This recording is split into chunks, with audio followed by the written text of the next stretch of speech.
Третий день международной конференции «Археологические открытия на Кавказе в сопредельных регионах. Хронология и интерпретация памятников», посвященная 75-летию Юрия Воронова, ознаменовался выставкой, на которой были представлены более 100 фотографий. Это снимки из детства и ранних лет ученого и более позднего периода его жизни. Его дочь Тамара, рассматривая фотографии, не может скрыть улыбку и вспоминает об отце как об очень веселом и позитивном человеке.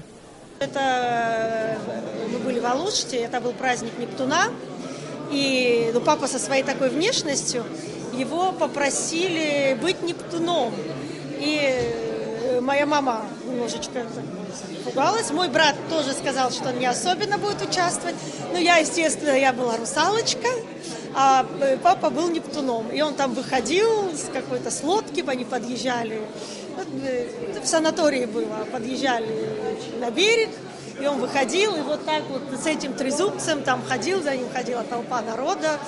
В общем, были вот такие веселые вещи, потому что он был, в принципе, веселый очень человек. Научным трудам Юрия Воронова была посвящена отдельная композиция. Выставленные фотографии рассказывают о временах, когда он занимался только наукой. Коллеги и друзья Воронова тепло вспоминают о том времени.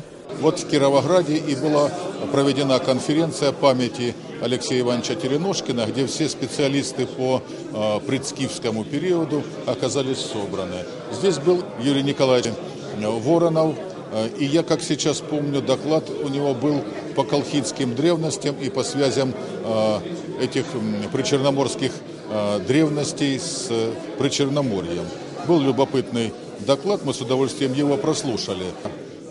Это в самом деле была последняя моя встреча с Юрием Николаевичем, 1987 год. Больше мы уже не встречались.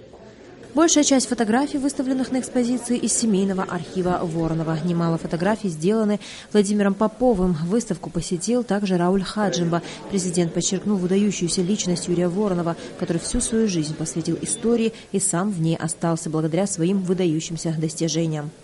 Такие люди действительно вот в истории нашей маленькой страны значили многое. И Воронов – это действительно уникальная личность. Это интеллигент в полном смысле слова. Это не просто человек-археолог. Вот вся его жизнь была посвящена борьбе за абхазский народ. Фотовыставка памяти Юрия Воронова будет открыта до конца ноября. На Алакове, Тимур Гугохи, Абхазское телевидение.